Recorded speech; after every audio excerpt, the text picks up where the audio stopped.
গণিত আৰু নিমখ একেই চেনেলত আপোনাক স্বাগতম। সূচক আৰু ঘাত দশম শ্ৰেণীৰ গণিত বিষয়ৰ অনুশীলনী R4 কাৰণে অতিকৈ প্ৰয়োজনীয় এটা টপিক্স। তো সূচক আৰু ঘাত বুলিলে কি বুজায় তাৰ কাৰণে কিছুমান উদাহৰণ ইয়াতে লৈছোঁ। তো উদাহৰণকেইটা চালেই বুজি পোৱা যাব। প্ৰথমতে লৈছোঁ 4। এই 4 সংখ্যাটোক আমি যদি 2ৰ পূৰণফল হিচাপে প্ৰকাশ কৰোঁ, কেৱল 2 থাকিব তাৰ পূৰণফলত, তেতিয়াহ'লে কি হ'ব 2 × 2, অৰ্থাৎ 2 কেইবাৰ আছে 2 বাৰ। ঠিক একেদৰে 8ক যদি আমি 2ৰ পূৰণফল হিচাপে প্ৰকাশ কৰোঁ, তেতিয়াহ'লে কি হ'ব 2 × 2 × 2, তাৰমানে 2 আছে কেইবাৰ 3 বাৰ। তো ইয়াক আমি এনেকৈ লিখিব পাৰি 2 3 বাৰ। ঠিক একেদৰে 9ক আমি লিখিব পাৰি 3 2 বাৰ 3 2 বাৰ 3ৰ পূৰণফল হিচাপে। 100ক যদি আমি 10ৰ পূৰণফল হিচাপে প্ৰকাশ কৰোঁ, তেতিয়াহ'লে আমি 10 কেইবাৰ পাম 2 বাৰ। ঠিক একেদৰে 1000ক যদি আমি 10ৰ পূৰণফল হিচাপে প্ৰকাশ কৰোঁ, তেতিয়াহ'লে কি হ'ব 10 কেইবাৰ হ'ব 3 বাৰ। 10000ক 10ৰ পূৰণফল হিচাপে প্ৰকাশ কৰিলে কি হ'ব 10 কেইবাৰ হ'ব 4 বাৰ হ'ব। গতিকে এই সংখ্যাবিলাকক আমি কি কৰিব পাৰিছোঁ, এই ডাঙৰ সংখ্যাবিলাকক, ইয়াতকৈ ডাঙৰ সংখ্যাবিলাককো আমি এনেকৈ কি কৰিব পাৰি, সংক্ষিপ্ত আকাৰত প্ৰকাশ কৰিব পাৰি। এই 4 বাৰ 10 টু দি পাৱাৰ 4ত কি হৈছে 10টো কি হৈছে কেইবাৰ ৰিপিট হৈছে 4 বাৰ, পূৰণত 4 বাৰ আহিছে। এই 4 সংখ্যাটোক যি কেইবাৰ ৰিপিট হৈছে তাক কোৱা হয় সূচক। তাকে কোৱা হয় সূচক। সংখ্যা এটাক কোনো সংখ্যাৰ পূৰণফল হিচাপে প্ৰকাশ কৰিলে সংখ্যাটো যিমানবাৰ ৰিপিট হয় সেই তাৰে সংখ্যাক কি বুলি কোৱা হয়, সূচক বুলি কোৱা হয়।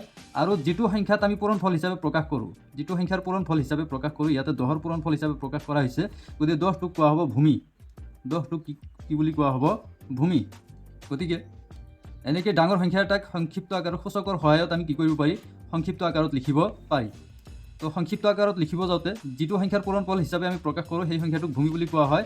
আৰু এই যিটো সংখ্যাক পূৰণফল হিচাপে প্ৰকাশ কৰিবলৈ যাওঁ, এই সংখ্যাটো কিমানবাৰ ৰিপিট হৈছে, কিমানবাৰ পুনৰাবৃত্তি ঘটিছে তাৰে সংখ্যাক কি বুলি কোৱা হয়, সূচক বুলি কোৱা হয়। আৰু সূচক আৰু ভূমি দুয়োটাকে একেলগে কি বুলি কোৱা হয়, ঘাত বুলি কোৱা হয়। এইটো হ'ল ঘাত। ইয়াৰ অৰ্থ হ'ল 10ৰ চতুৰ্থ ঘাত। 10 টু দি পাৱাৰ 4 মানে কি 10ৰ চতুৰ্থ ঘাত। ঠিক একেদৰে 10 টু দি পাৱাৰ 3, ইয়াত ভূমি হ'ল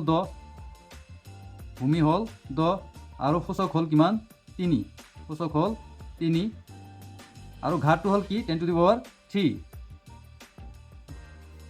ইয়াক 10 টু দি পাৱাৰ 3 ঘাত বুলি কোৱা হয়। তাৰ অৰ্থ 10ৰ তৃতীয় ঘাত। 10ৰ কি হ'ব, তৃতীয় ঘাত হ'ব। গতিকে ঠিক একেদৰে আমি যদি এইটো লওঁ, এইটো সংখ্যা a to the power n, তেতিয়াহ'লে nটো কি হ'ব, সূচক, এটো কি হ'ব, ভূমি। আৰু এই সূচক আৰু ভূমিক কি বুলি কোৱা হ'ব, এৰ এনতম ঘাত।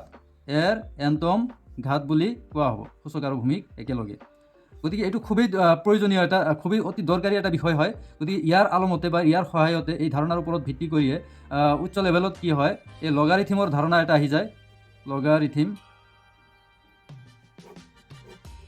হাই ছেকেণ্ডেৰী লেভেলত এইটো পোৱা যায়। গতিকে লগাৰিথমৰ বিষয়ে যদি সময় পাওঁ তেতিয়াহ'লে এটা ভিডিঅ' আপলোড কৰিম। তো এতিয়া এটা প্ৰশ্ন আগবঢ়াই থৈছোঁ তোমালোকৰ কাৰণে। প্ৰশ্নটো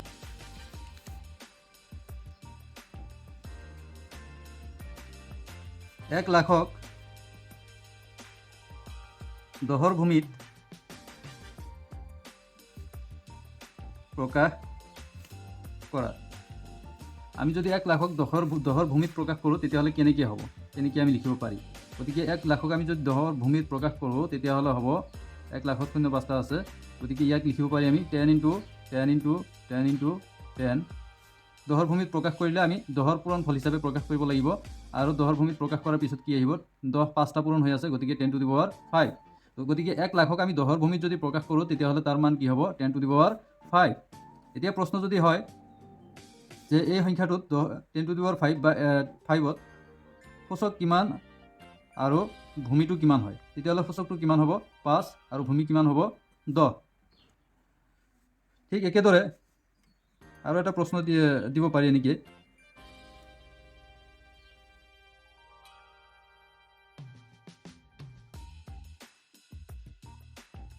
এইকেইটা সংখ্যা লোৱা হ'ল। গতিকে যদি আমি ইহঁতক আমি সূচক, ভূমি আৰু ঘাত নিৰ্ণয় কৰিব লাগে, তেতিয়াহ'লে সংখ্যাবিলাকক আমি কি কৰিব লাগিব, আগতে সূচকত প্ৰকাশ কৰিব লাগিব। গতিকে 16ক আমি সূচকত প্ৰকাশ কৰিলে কেনেকৈ প্ৰকাশ কৰিব পাৰি, 2ৰ ভূমিটো প্ৰকাশ কৰিব পাৰি, নাইবা 4ৰ ভূমিটো প্ৰকাশ কৰিব পাৰি। যদি আমি 2ৰ ভূমিত প্ৰকাশ কৰোঁ, তেতিয়াহ'লে কি হ'ব, 2 টু দি পাৱাৰ 4। 2ৰ ভূমিত প্ৰকাশ কৰিলে হ'ব 2 টু দি পাৱাৰ 4। তেতিয়াহ'লে সূচক কি হ'ব, 4, ভূমি হ'ব কিমান 2,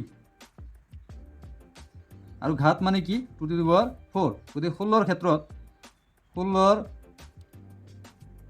ভূমি যদি 2 হয় তেতিয়াহ'লে কি হ'ব, সূচক কি হ'ব 4 আৰু ঘাতটো কি হ'ব 2 টু দি পাৱাৰ 4। ঠিক একেদৰে 4 দিয়ে আমি ক'ব পাৰি, যদি 16ৰ ভূমি আমি 4 ধৰোঁ, 16ৰ ভূমি যদি আমি 4 ধৰোঁ তেতিয়াহ'লে সূচক কি হ'ব, সূচক হ'ব 2 আৰু ঘাতটো কি হ'ব 4 স্কোৱাৰ। ভূমিটো তলত লিখি ঘাতটো ওপৰত সূচকটোৰ ওপৰত লিখিব লাগে, গতিকে 4 স্কোৱাৰ হ'ব। গতিকে ঠিক একেদৰে 64 2 নম্বৰ 64ৰ ক্ষেত্ৰত ভূমিৰ ওপৰত বেছ কৰিব সূচকৰ মানটো। ভূমি যদি আমি ধৰোঁ 4, ভূমি যদি আমি ধৰোঁ 4 তেতিয়াহ'লে সূচক কি হ'ব 4 4 গুণ 16, 16 4 গুণ কি হ'ব 64 হ'ব। গতিকে সূচক হ'ব 3, 3 বাৰ আহিব। 4 4 গুণ 16, 16 4 গুণ 64, 3 বাৰ আহিব সূচক। গতিকে ঘাতটো কি হ'বগৈ তেতিয়াহ'লে ভূমিৰ ওপৰত সূচক হ'ব ভূমি 4 আৰু ঘাত কি হ'ব তেতিয়াহ'লে 3। এনেকৈ আমি ভূমি যদি চেঞ্জ কৰি দিওঁ তেতিয়াহ'লে সূচকৰ মান কি হ'ব, পৰিৱৰ্তন হ'ব। ঠিক একেদৰে 125 আছে 3 নম্বৰত। 125ৰ আমি যদি ভূমি ধৰোঁ 5, ভূমি যদি 5 ধৰোঁ তেতিয়াহ'লে সূচক কি হ'ব, সূচক হ'ব 5 5 গুণ 25, 5 গুণ 125, গতিকে 3 বাৰ আহিব 3 আৰু ঘাতটো কি হ'বগৈ ভূমিৰ ওপৰত সূচক, তাৰমানে 5ৰ ওপৰত 3, এইটো হ'ব ঘাত।